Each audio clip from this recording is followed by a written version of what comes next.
அப்பா கடவுளே பணமா குடு நகையா குடு என்ன மட்டும் காப்பாத்து. மாப்பிள்ள அங்க பாரு ஒருத்தன் சாமி கும்பிட்டுங்கிறான். வா நான் வேண்டான்னு கேட்கலாம். என்னப்பா அண்ணா வேண்டிக்கிற சாமி கிட்ட நிறைய பணமும் நிறைய நகையை கேட்டுக்கிறேன். நிறைய பணம் நிறைய நகையா அது அவர்கிட்ட கேட்டுங்கிறா. அவரு வேணும்னா கொடுப்பாரு. உனக்காக அவர் வேலை செஞ்சு சம்பாதிச்சு வந்து கொடுப்பாரா?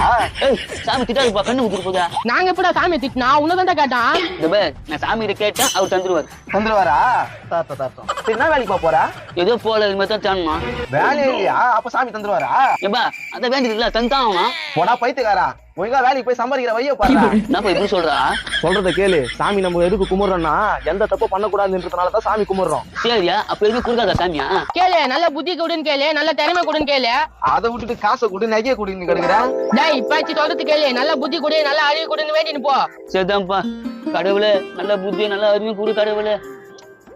நம்மளாம் அறிவுரை சொல்லி திருந்துட்டு போறாளா? சரி அது விடு. கடவுளே, உலகத்திலே நாங்க தான் பெரிய பணக்காரனா ஆகணும்.